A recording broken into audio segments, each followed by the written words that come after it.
Hello and welcome to the City Club of Cleveland, where we are devoted to conversations of consequence that help democracy thrive. I'm Dan Malthrop. I'm Chief Executive here, also a proud member. And today is July 14th with a virtual City Club forum. As you know, over the last year, we've been speaking with each of the now 7 Cleveland mayoral candidates leading up to the primary in September. You can find all of those previous interviews of the other 6 candidates, along with some others who are not still in the race, in our archives at cityclub.org. Our final candidate in this series is Dennis Kucinich, who formally announced his candidacy for mayor of Cleveland on June 14th, 1 month ago. This is not, however, his first time campaigning for City Hall.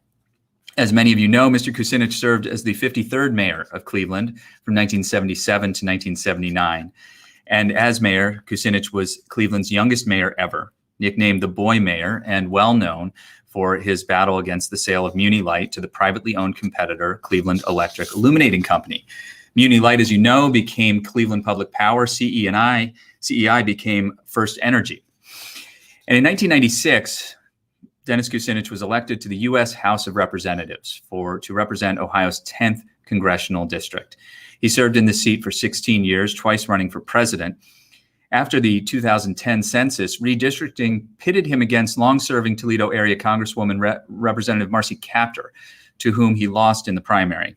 And after his time in Congress, Dennis Kucinich served as a regular contributor to Fox News Channel, and he has also appeared on RT, that's the cable news station formerly known as Russia Today, which is funded by the Russian government. He left Fox News in 2018 to run for Ohio governor, and he and others in the Democratic primary were defeated by Rich Cordray, who was also defeated against Mike DeWine. As in every City Club forum, you can participate with your questions. Text them to 330-541-5794. That's 330-541-5794. And you can tweet them at the City Club. We'll work them in. Congressman Kucinich, welcome back to the City Club of Cleveland. This has got to be your 10th, 11th, dozenth, 12th, 20th time appearing at the City Club. Welcome back. Always good to be with you, and good to see you, Dan, and I look forward to our discussion.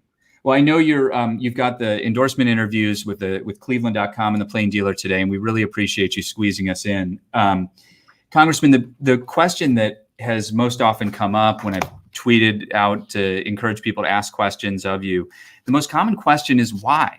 Why are you running after so many years? Why do you want to return to City Hall? And also, why is that in the best interest of Cleveland?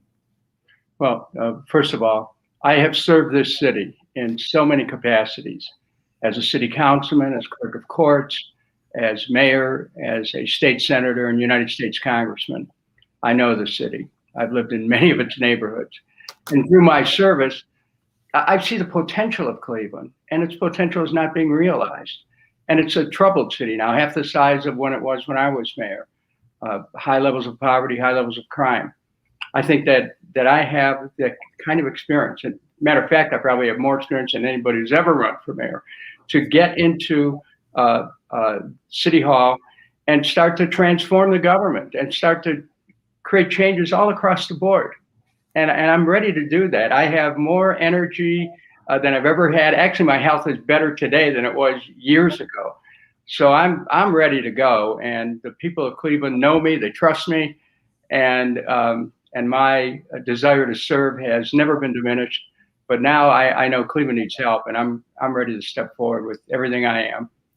Congressman Kucinich, and I do refer to you as Congressman Kucinich. That's one of the benefits, I think, of retiring from Congress, is that you continue to be referred to as Congressman. And but Congressman Kucinich, your time in the mayor's office was characterized by some pitched battles between you and others. The battle over Municipal Light that I referenced was one such battle. It would be an understatement to say you didn't exactly get along with the police department at that time. And how would things be different? How can voters believe that another Kucinich mayoralty wouldn't just be another 4 years of fighting? Well, first of all, I've spent many years, writing an account of what had happened at that time. And I just, I'm not doing this for purposes. Do you happen to have a copy with you? I'm shocked. Well, because I knew the question of my term would come up. And this book actually outlines the story of corporate sabotage, of corporate espionage, of what I had to fight an army of Goliaths in order to protect the interests of the people of Cleveland. Today's much different. I mean, today Cleveland is a different city in many ways, but the problems are more intense.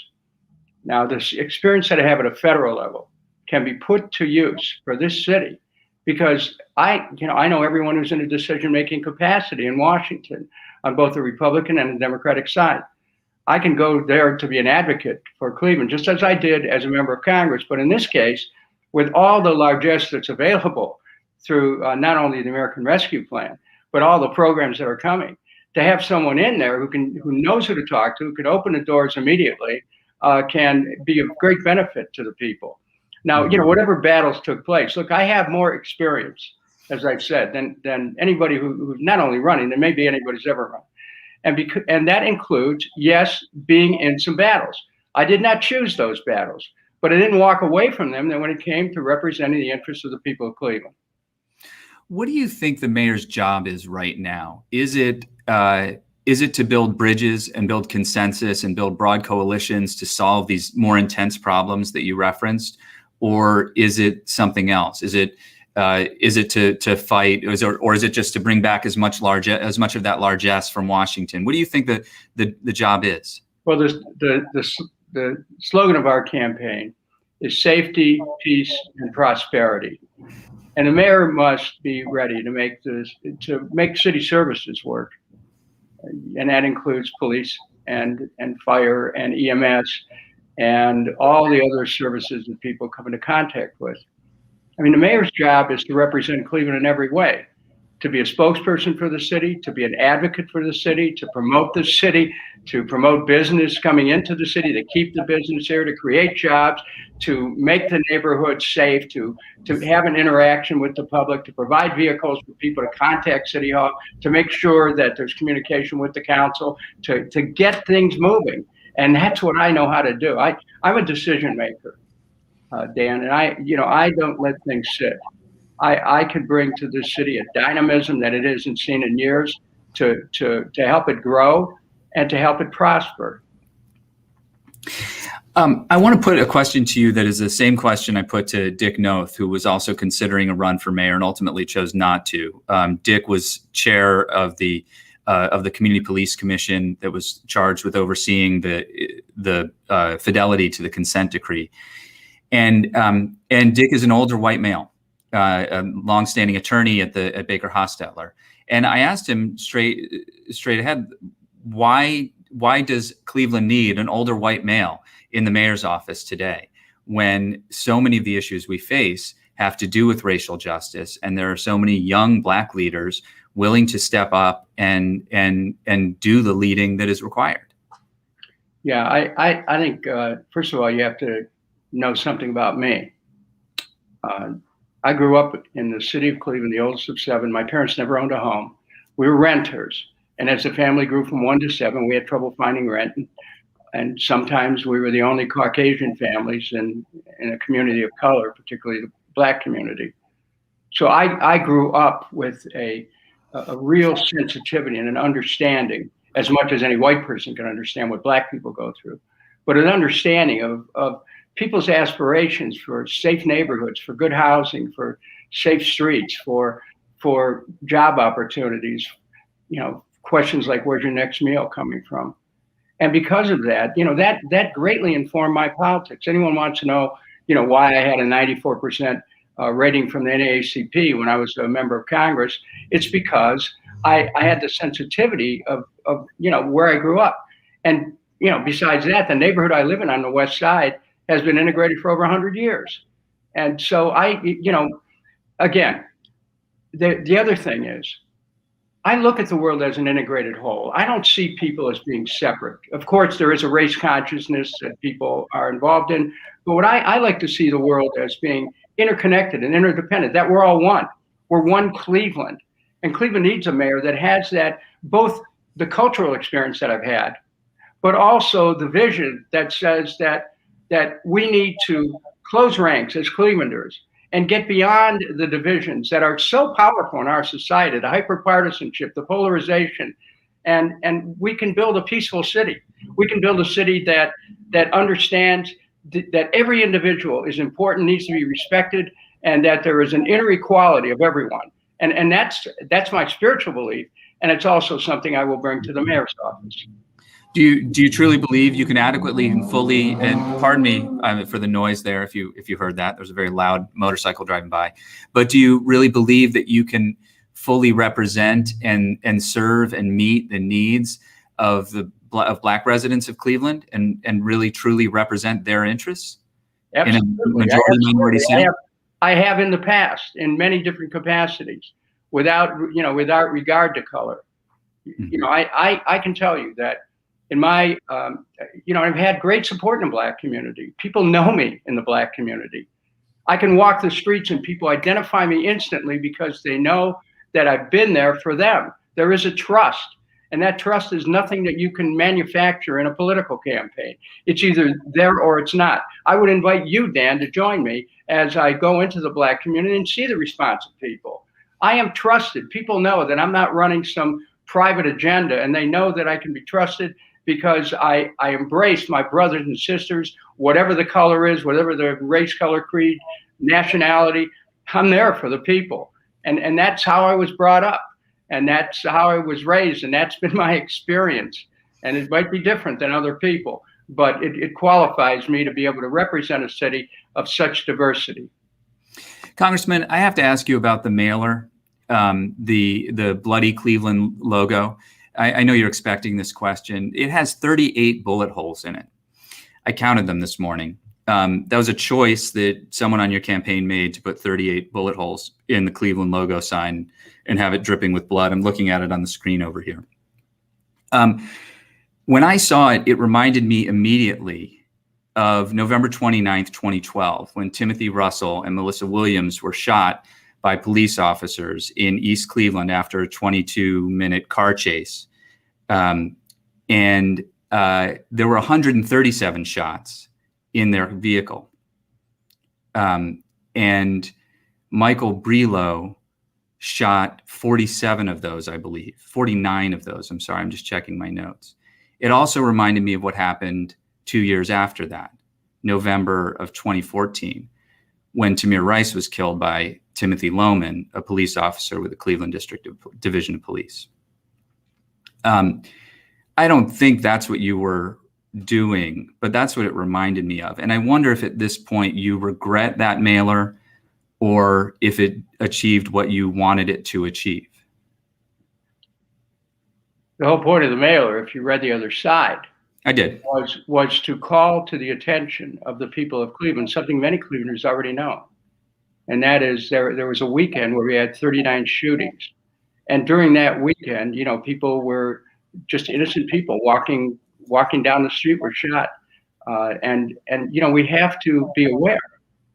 Those of us who live in Cleveland are aware that the level of gun violence has gone through the roof, that people are not safe in many neighborhoods, that people are afraid to walk the streets, afraid of sending their children out to play. Grandmothers worry about sitting on a porch and worry about drive-by shootings. The Cleveland is now known as one of the most violent cities in America. Why do you think that is?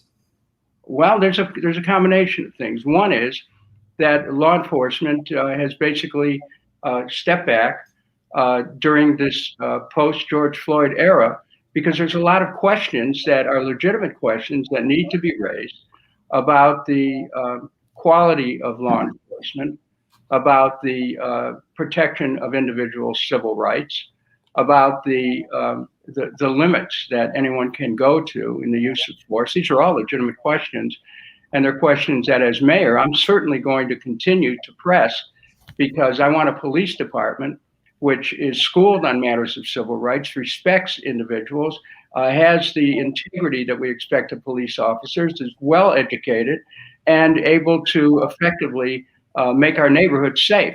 There has to be contact with people in the community that hasn't existed before in an amicable way. So the questions that have been raised and that you raised about police conduct are legitimate questions that I sweep aside. You started this program off by citing the challenges that I had with the police when I was mayor. I didn't shrink from that. I stood up for the people then. I'll stand up for them now. The question is there a mayor smart enough, strong enough to be able to push back and stand up for the people in the neighborhoods when they're under a siege of crime, and also to make the police department subject to the most stringent requirements with respect to civil liberties? And I'm certainly able to do that, and I'm ready to do it as well. Why do we need 400 more police officers to do that? Look, I just looked at the figures. I got these the other day, and I just brought these glasses along so I could read them. We have right now about 1,438 police. There's been the chief asked for 1,700, and council authorized 1,600. But now we have about 160 openings. There's a class out there right now that is not going to graduate more than 40 people. We are understaffed as far as law enforcement. The police don't have enough people to follow up on homicides, scientific investigation. Aside from the fact we need to transform policing in our city, which I'm certainly ready to do, we need more police. And so, I'm saying, I also talked about 100 people who would be skilled as social workers who could do conflict resolution, crisis intervention. That would be a new approach, and a civic peace department, which goes very deep into the underlying causes of violence in our neighborhoods to find out exactly what's going on and to come up with field-tested approaches to be able to resolve them. So the importance here of having more police and in terms of effective crime fighting cannot be overstated. Otherwise you let neighborhoods be sacrificed to gangs who are participating in these drive-by shootings, which leaves everybody at risk. So there needs to be more police, and they have to be respectful of civil liberties, and we're not going to step away from law enforcement in the city of Cleveland. But Congressman, you said before that that police have stepped away from doing the work, and that's one reason why homicides have increased. If the existing police force at their existing levels were to step forward and do the work they're charged with, wouldn't that have an appreciable impact? What do you mean? Unpack that a little bit more. Well, you said that they stepped away because of the questions around policing in the post-George Floyd era. If they were to step forward, and I mean the implication of stepped away, I'm just working off your words here. The implication of stepped away says to me that they are not working as hard. Well, no, it's not that they're not working as hard. They don't believe they're going to be supported if they enforce the law. They're afraid. There's people who've been, who are being called up on charges. And I have to tell you that we need to have a police department that will walk the beats of the city. They'll get to know people and people get to know them.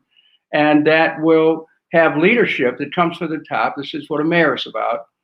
And says, look, I want you to make sure the law is enforced, but I want you to also respect people's civil liberties. And Cleveland is going to, the consent decree put us on a path ahead of a lot of other cities. But my approach, I don't like bullies with badges. I'm not going to stand for anyone who misuses their power while they represent the city of Cleveland in a uniform. That is not going to happen. And and that's one of the reasons why, Dan, this charter amendment is so dangerous, because it would strip from both the police chief, the city council, and the mayor oversight authority over the police department. And that is a wrong thing to do at this time. Cleveland needs a strong mayor who can deal with the police and make sure that the police will patrol our communities, walk the beat, and respect people. And I can do that. But at the same time, we don't want to handcuff our efforts to enforce the law with an appointed committee of people who do not have the experience and do not understand the city the way that I would, for example, as not just a lifelong resident, but as someone who is very sensitive to the concerns of people when it comes to how the law is enforced in some of our neighborhoods. Congressman, I want to ask you some of the questions now that we've been posing to other candidates to sort of so we can get some apples to apples comparison. And let me just remind our viewers that if you have a question for Congressman Kucinich about his run for City Hall, text that question to 330-541-5794 or tweet it at the City Club and we'll work it into the program. Education, Congressman, and the Cleveland Metro School District. The school district is still, as you know, under mayoral control. And families have been struggling through the pandemic. Right. You hear about this quite a lot on social media, but also we know that it was hardest on very young children in the early elementary years, and also on students who were close to graduating, many of whom dropped out so that they could work and provide salary, to provide income for their families, to support their families. And there's at the ends there, we've lost a number of families. What's your proposal to address that and to address the digital divide, which the pandemic revealed as an absolutely, a problem of the highest priority? Well, the good news is that the federal government has earmarked money for school districts, which would aim at providing support for those who need tutors, for those who need remediation with their studies. That's a good thing. And, part of that is to make sure that schools have the equipment so that the children will be able to communicate if they're not in class or they're learning remotely, that they'll be able to communicate. But see, even that isn't enough, because this idea of tutoring is an individual thing with students. You can't tutor remotely. So you can, but practically speaking, we have to look at the whole child here. So I want to make sure that, yes, of course, we need to close the digital divide in some neighborhoods where it has existed for, forever. Because that has incredible implications for people being able to participate wholly in the full society, enjoy the benefits of information technology and the path towards opportunities that maybe they wouldn't find if they weren't online. So as far as the schools more broadly, each child's life is precious. And children who are living in poverty, Dan, half the children in the city right now are living at or below the poverty level.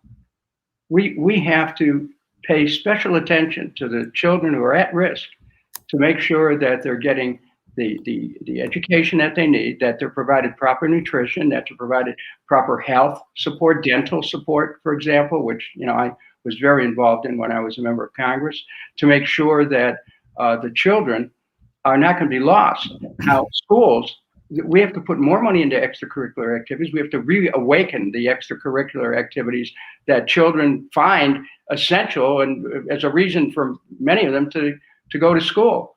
And I think, our schools have so much potential. And keep in mind, Dan, I was a member for many, many years of the House Committee on Education and Labor. And that committee helped to shape policy for the United States.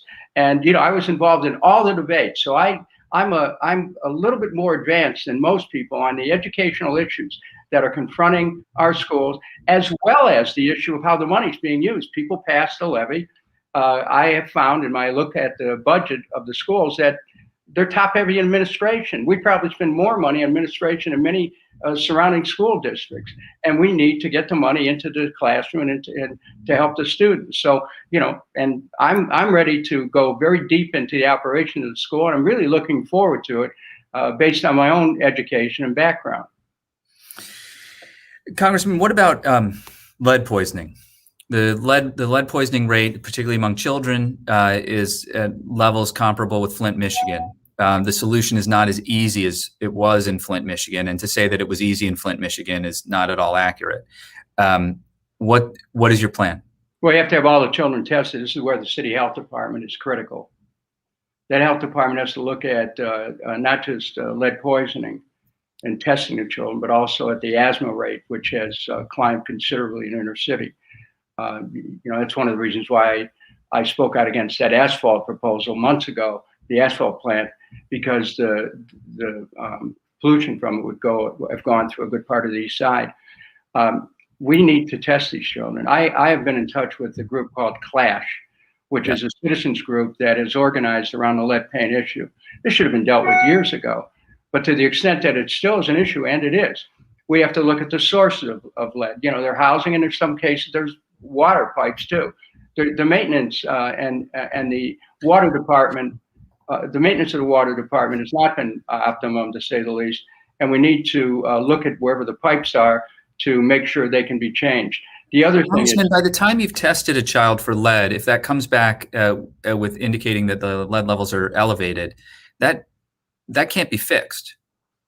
Well, you know, there is medical science that suggests that you can use certain chelative therapies that can help reduce the impact.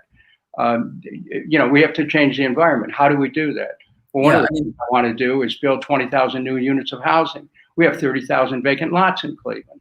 That housing, we can make sure that that's a protected environment for children who are living in situations where we know there's lead in the paint in their homes. So, you know, that's a for instance. And the state just gave another $50 million. The state just received millions of dollars, of which $50 million can end up in Cleveland, where we can use that to clear lots, to knock down abandoned buildings, and as places where we can build anew. You know, we need to. You're absolutely right. We need to look at the broader environment, and I'm determined to do that. We don't want children to remain in homes where they're going to be subject to this kind of. We're going to be subject to lead poisoning. So I'm very concerned about children's health. That's why the health department needs to be reorganized so that we pay attention to children and invite people in, provide information about a service, and staff it so that people will know the minute they notice anything going on with their child that looks like their health may be in danger in any way, we bring them in. And dental health is going to be very important too. We want to make sure that dental health services are provided to children in the city. Congressman, what about infant and maternal mortality? We have one of the highest rates of infant mortality in the nation. We have one of the highest rates in the nation, you're right. And that's something, again, that a health department must do through an outreach. We can work with our local hospitals to do that. And I certainly look forward to cooperating with our great hospital systems of Cleveland Clinic, University Hospitals, and others to make sure that they support our efforts to outreach on infant mortality. How do you do that? Well, you know, some of it is drug and alcohol abuse programs, you know, because you have to start at the prenatal level. And that means nutrition and diet. We have to provide mothers with information about how what they put in their bodies affects their children. And we have to look at the postnatal care as well, that immediately after a child is born, what kind of an environment are they in? This requires an intensive approach in the health department to be able to, every time a child is born, to start to make available to the families a range of services to support them. You know, this is where city government and where someone who really has a comprehensive understanding of all the systems of government, who has a holistic approach, who understands communities, who's compassionate and wise, can deliver a whole new approach for city services affecting the health of our people. Congressman, I want to ask you about something that's actually unrelated to the mayor's office, but is related to your career. And I want to acknowledge that I may be one of very few people who actually are interested in this issue. But it has to do with your relationship with Syrian President Bashar al-Assad. You lobbied Fox News and assisted Fox News in conducting an interview with him, traveled to Syria many times. Some have said that your interviewing of him legitimized his presidency, and this is a man who has used chemical weapons on his own people. And I wonder if you can help others understand exactly what your relationship is there, how you view President Bashar al-Assad and the situation in Syria. I know it's not directly relevant to the mayor's office, but I think it speaks to your career. Well, let's start with that interview that you referenced. And I would invite people to go to the interview where I interviewed President Bashar al-Assad for Fox News, because you will see in that interview that I challenged him repeatedly. This was not a game of patty cake. It was no softballs thrown there. It was about trying to get to the bottom of the issues relating to the use of chemical weapons and also how much freedom in Syria people had. Well, why did they ever go to Syria in the first place? Why go to the Middle East? Because I stand for peace. When you stand for peace as a member of Congress and you're involved in international affairs, you have to keep in mind that I led the effort against the war in Iraq because I knew we were being lied to. So I'm a little bit more schooled on international matters than most members of Congress because I pay attention and I read. And so when I went to the Middle East, I went there to find out what's the potential for peace building. And I met with all sides. I met with leaders of many different countries. And I made it a point to, let me tell you, if you're working for peace, inevitably you're going to be meeting people with whom you have fundamental disagreements with. But if you're going to do that, you have to engage them in discussion. You don't start out with saying, you're a dirty so-and-so, now let's talk. You say, look, you get their view of the world. And then from there you build to see if you can create peace. And I did that all over the world. And in doing that, I feel that the people of my district had a representative who would try to keep our country out of more wars and build peace abroad. I was given the Gandhi Peace Award, which was a national peace award that was given to other prominent Americans as a result of my work. And, I appreciated that. But do you feel your interview with him, with Bashar al-Assad, legitimized him in the eyes of people around the world? Not at all, any more than any journalist, because that's what I was functioning at the time. Interview with any world figure is a form of of an association, affiliation, or confirmation of that leader's policies. It's just that I was functioning as a journalist in that case, and I was not in any way providing any comfort to him. But I have to say that it would be good for you, Dan, to study the U.S. foreign policy in that region. I do. Then you should be aware that the United States was funding elements of Al-Qaeda out there, the same people responsible for 9/11, funding elements of Al-Qaeda. And that necessitated a bill in Congress, which was called Stop Funding Terrorism. The American people are seldom aware of what goes on in other countries until something blows up and then we get dragged into a war. The U.S. also funded the Mujahideen, which are based on lies. I don't want to see our men and women have their lives sacrificed to lies that are told out of Washington. So I took a stand. Did Bashar al-Assad lie to you?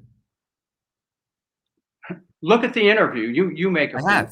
I have. I'm asking you. Do you believe that he lied to you? You look at the interview. I'm not an apologist for him, and your attempt to try to make me one. I'm not. I'm just asking for Congressman. I'm not trying to make you into an apologist. I'm just trying to understand because it was a head scratcher. Any viewer who watches this interview knows exactly what you're doing, and I'm telling you that I stand for peace. What am I doing? I'm sorry, Congressman. What am I doing? That's for you to decide. Congressman, with all respect, it was a public interview, and at the time that you, Dan, let the viewers watch the interview and let them make. That's fine, but I don't appreciate you impugning me. I'm not trying to do anything other than ask you to explain it. So here we are. I want the viewers to know. Here we are in a critical interview about the next mayor of Cleveland. And there's an attempt here to try to derail public attention from the crime that's being committed in the city of Cleveland, from the need to be able to have a mayor who's strong enough to deal with it. And this particular reporter wants to mischaracterize an interview that I did and make it the prime subject of this whole discussion. It's not the prime subject. Why don't you invite me to the City Club to talk about foreign policy? Because I will tell you how I was instrumental in averting a war or stopping a war, and how I was instrumental in averting a wider war. But if you haven't any interest in that, if you really want to understand my approach to foreign policy, we can go into it deeply. But I hope that you'll also see that I have the ability to manage a city in a way that no one else does, based on my extensive experience, not only as a councilman, clerk of courts, mayor, but as a member of the United States Congress. Thank you, Congressman. We're going to move on now, if that's all right with you. Look, you're the one who moved into that discussion. I didn't. That's true, and I appreciate you answering our questions, and No, I appreciate you. Dan, you can do better than that. Go ahead. Congressman, I feel I'm doing my best. You know what? And that's good enough. And I feel that was a fair question. And if you feel that it wasn't, that's fine. No, it speaks to your history and your judgment. And we're going to move on now to questions from the audience. We're going to move to questions from the audience. All about Syria and not about Cleveland. You know, you invited me on to talk about running for Cleveland. Let's answer some questions from the audience, Congressman. And then you don't have to talk about Cleveland. Here's a question from the audience, from a voter. About 25% of Clevelanders do not have a car, and on average, we spend about 40% of our income on transportation and housing. What would you do as mayor to improve public transit in Cleveland? I was instrumental in helping to form the regional transit system, and at that time, it had a guarantee of a 25% fare of guarantees for frequency of transportation and certain route miles and covering certain neighborhoods. I want to see the Regional Transit Authority extend its work in the city and to make it possible, to have the economics make it possible so that people in the city can have free transit. You know, I advocated that years ago, and people years ago were saying, well, you know, if you have free transit, everybody's going to ride the bus. That was exactly my point. And so I want to work with RTA, or the Regional Transit Authority, to make certain that the transportation needs of people in Cleveland, which are currently not being met, are met through making transportation wholly inexpensive, providing a frequency of service that doesn't now exist, and making it certain that the routes are attainable for people. Now, RTA just went through a whole new program, a next generation of transportation. And frankly, there's some communities that were not served by that. And I've talked to transit management about that already. So, you know, my interest in transportation goes back many years. And any neighborhoods that are not served, we're certainly going to make sure they're served. Another question from our audience. If you are elected mayor, would you work with Global Cleveland to make Cleveland a more welcoming place for immigrants and refugees? And if so, how? I've always done that without participating with any organization. You know, I reach out to every group. I'm a frequent appearance, you know, make frequent appearances at every ethnic group in this community. Because are you familiar with Global Cleveland, with the organization referenced here in the question? I'm going to be part of their forum coming up. You know, that's fine. I mean, sure, I'll work with them, but I'm saying that I don't require an organization to do that work.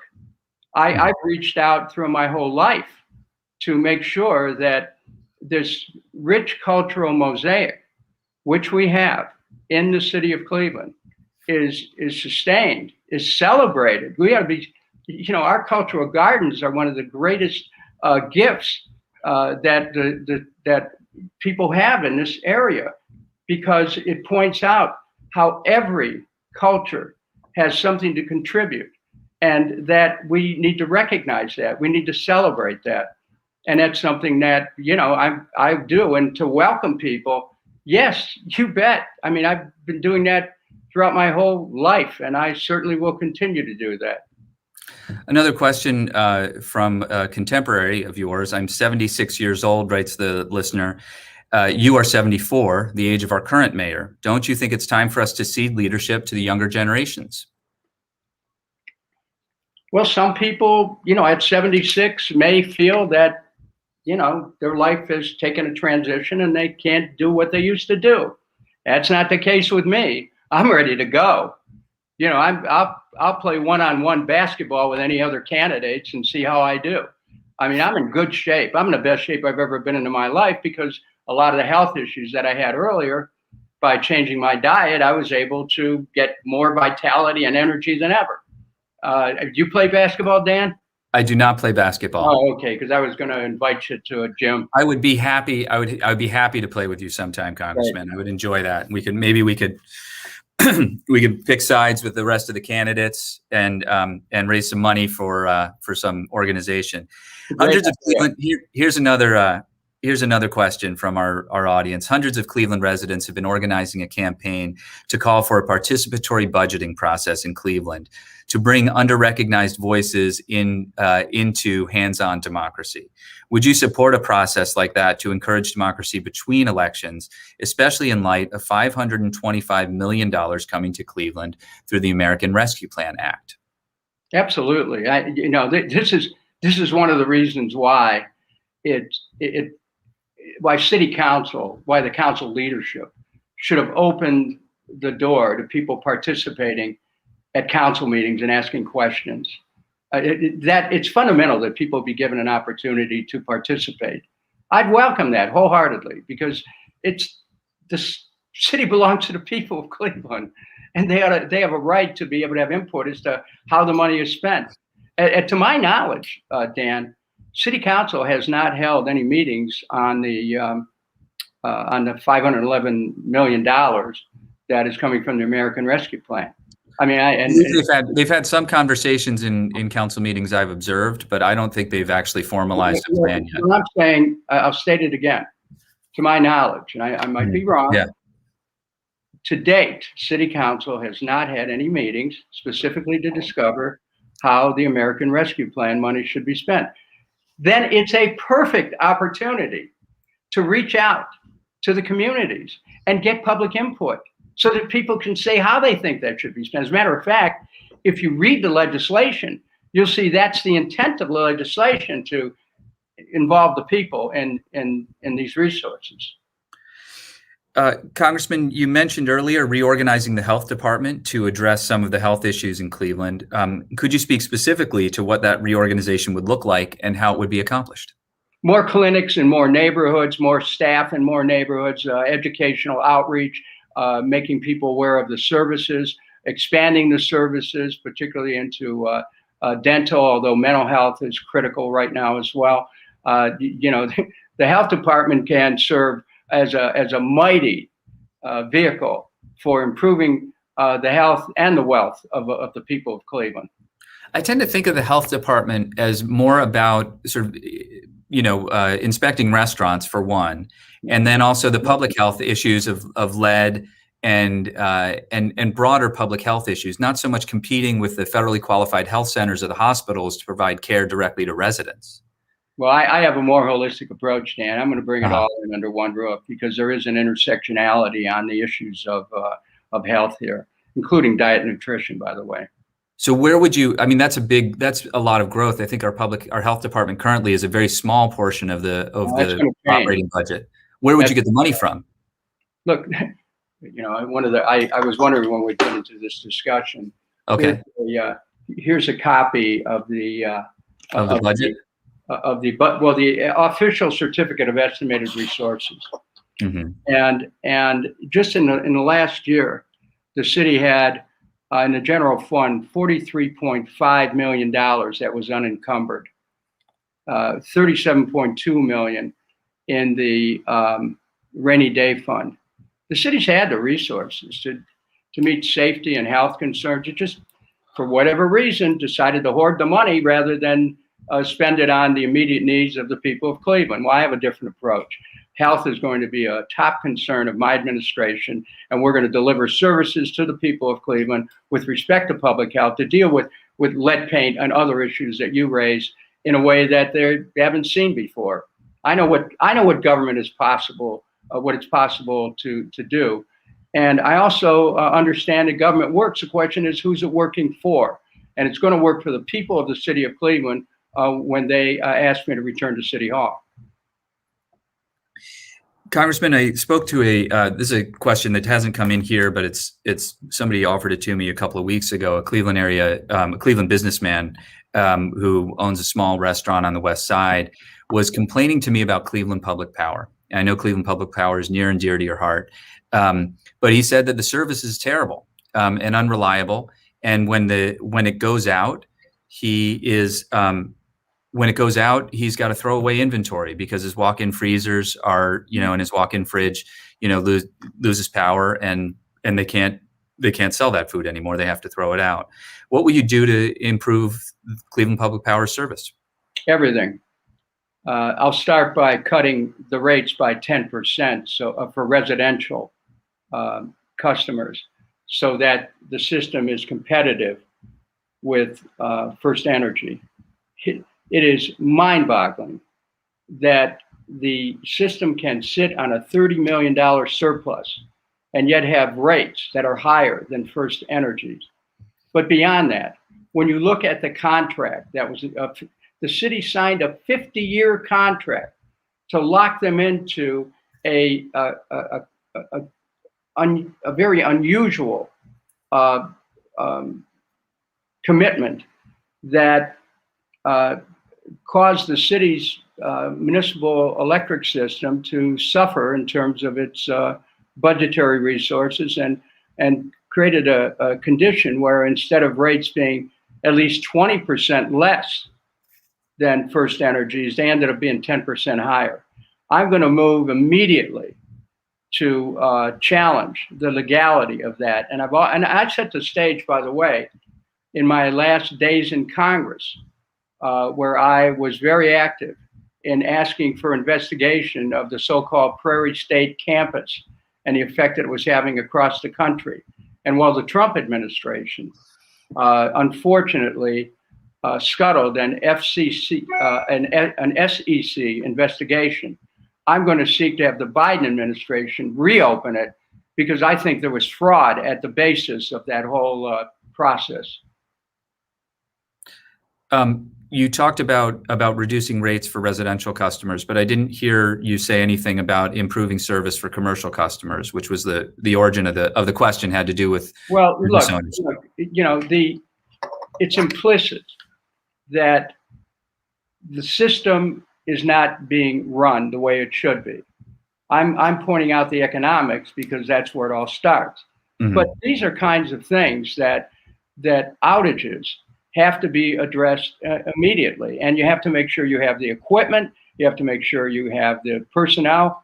And look, I know more about utilities than not only anyone running, but I know more about utilities than most people who would be mayor of a big city, because of my experience in fighting to save Municipal Light, now Cleveland Public Power, where I had to get into the weeds on generation, distribution, transmission, on the various customer classes. We want to protect our commercial customers. We want to make sure they can have reliable power.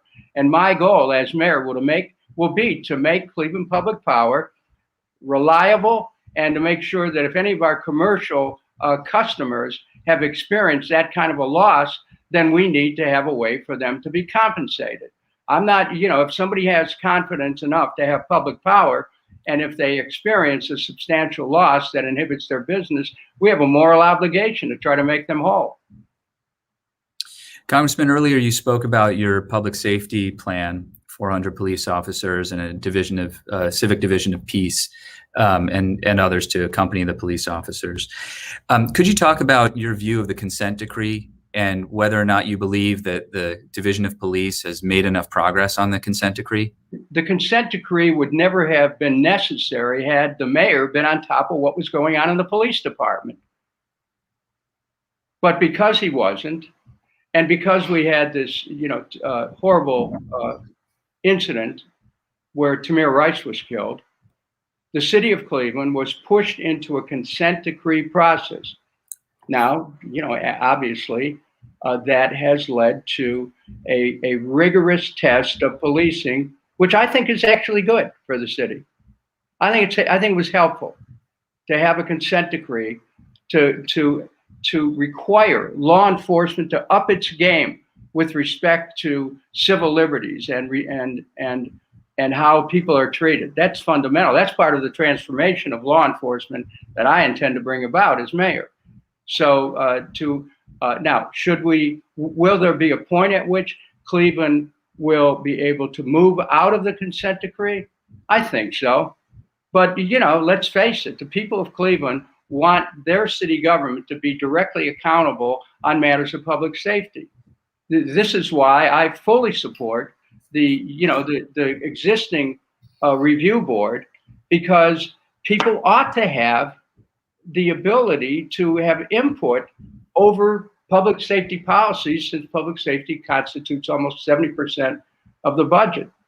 But, the consent decree, I don't have any problem with that. I want to make sure it's fulfilled, and then we move on to have a top-notch police department that respects civil liberties and at the same time is able to make sure that they're effective in providing safety for our communities. The work of the police department is one aspect of a broader set of issues around criminal justice.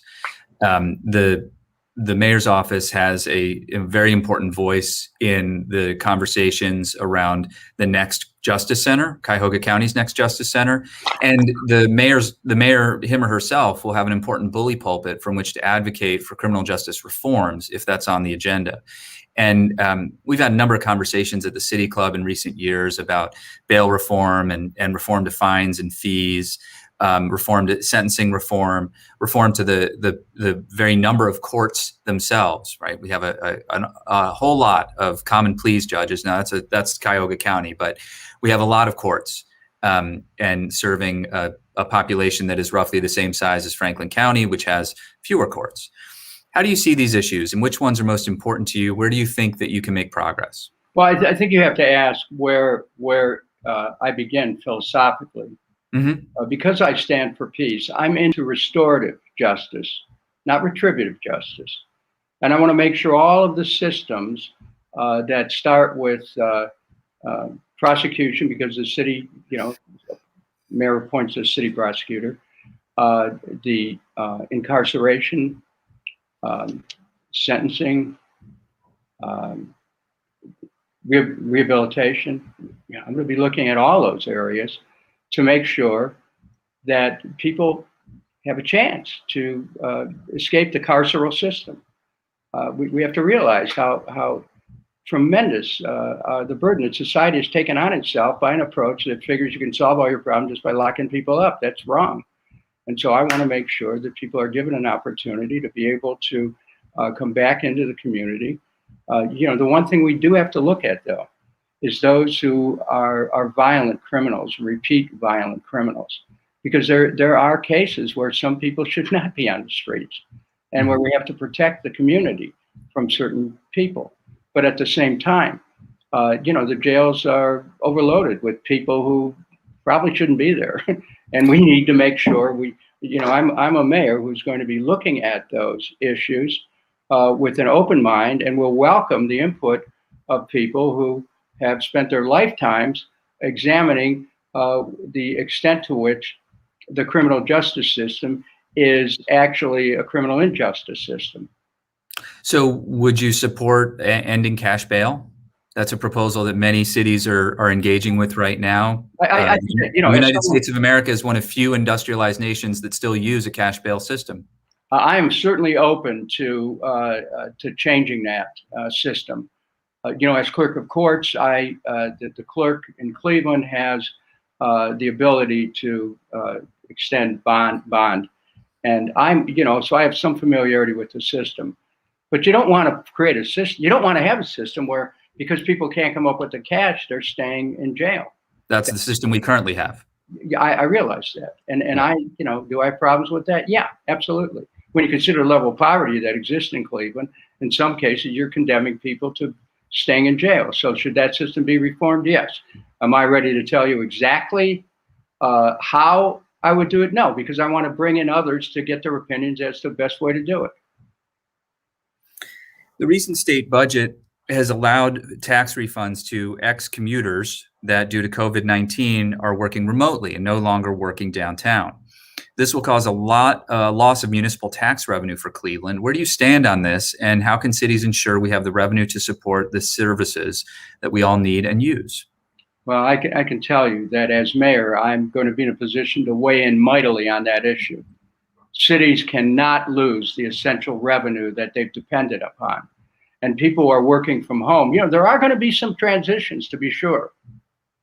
Mm-hmm. Every city is seeing a certain amount of situations where people who used to work in an office may not do that again. But I think that'll change. I think that that will come back to organization of work being, where people are together. But there's some questions about air purification that have to be resolved before we get to that point. So in the meantime, no, I'm not going to stand by and see Cleveland or other cities stripped of the necessary revenues. If people have worked in the city at any time and because of COVID, the COVID emergency, they're now not working from Cleveland. No, we expect them to continue to pay their taxes in Cleveland unless they permanently located their work outside the city. That's a separate issue. But I can promise you that as mayor, I will use the full resources of our office to protect our financial position. Mm-hmm.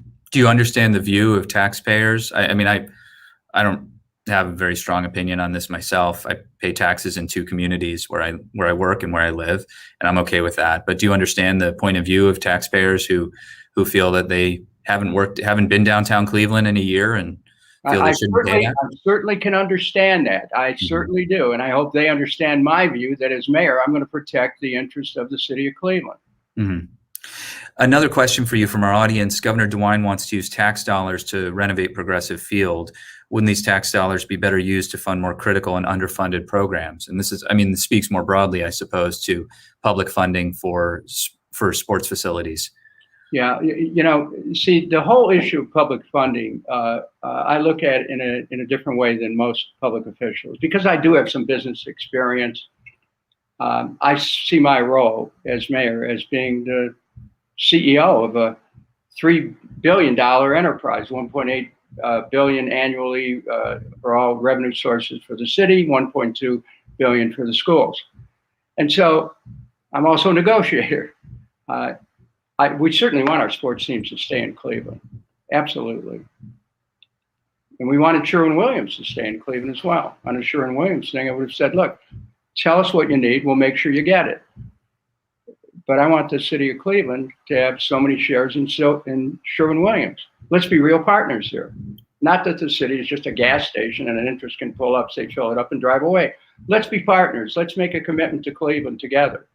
And so I'm ready to work with the sports teams, with all businesses, to move this economy forward, to get Cleveland going forward. And, it's just a matter of negotiation. So you would have sought an equity position in Sherwin-Williams in exchange for the public support? Absolutely. I mean, it's a new way of looking at things. Let's be partners. And just to be clear, I want every business to know, I want to work with business. If businesses need help, we'll find a way to help them. Mm-hmm. But when we're talking about massive amounts of money, tens of millions, even over $100 million, my job as the CEO of the city is to make sure that the taxpayers get something in return. Mm-hmm. And that's my approach. That, some people may not like it, but my job is to protect the interests of the city of Cleveland. And I will promise you, we'll keep all of our teams here. That's I believe it's the Green Bay Packers are publicly owned, not by the city, but by individual shareholders, which is another model as well. That's a very interesting idea, sir. Well, we are just about out of time, and I want to ask you. A question I often ask in interviews: is there any question that I haven't asked that I should have asked? I would say that it would be good, and I would be happy to accept an invitation to come to the City Club to talk about U.S. foreign policy. I'd be happy to do it before the election or after the election. And during that time, if people want to ask me about city services, I'm more than happy to answer that. But I think that we need a forum to talk just about policy related to international relations and talk about the work that I've done to work for peace all over the world. I'd appreciate that opportunity, and thank you. We have a series devoted to world affairs that we host at the Happy Dog on the West Side, and perhaps we can make that happen sometime in the coming months. Congressman Dennis Kucinich, I thank you so much for your time, sir. It's been a Thank pleasure you very talking much. with you. Appreciate Thank you it. for answering our Thank questions. you. And I want to thank you as well for joining us for our forum today with mayoral candidate Dennis Kucinich. This Friday, the 16th, we'll be digging into the recently passed state budget. Behind all the numbers, mandates, and packages, we'll be asking, what does it mean for Ohioans and our communities? It will be our final virtual Friday forum hosted at the Idea Center. We'll return to in-person forums at the City Club on Friday, July 23rd. You can find out more about that at our website, cityclub.org. And if you missed us the last 2 Tuesdays in Public Square, you missed a couple of great conversations, and you have 2 more opportunities to join us. On July 20th, we'll be talking about the future of essential work. And July 27th, we will hear from India Birdsong with Greater Cleveland RTA. You can view all of our upcoming forums at cityclub.org, and you can also find all of our archives there as well. All City Club virtual forums are presented for free every week thanks to generous support from Bank of America, the Northeast Ohio Regional Sewer District, and PNC. You can join them in supporting the City Club's mission to create conversations of consequence that help democracy thrive by making a contribution online, becoming a member, or texting the word donate to 216-616-CLUB. That's 216-616-2582 to make your gift. I'm Dan Malthrop. Thank you so much for joining us. I'm really looking forward to seeing you in person very soon.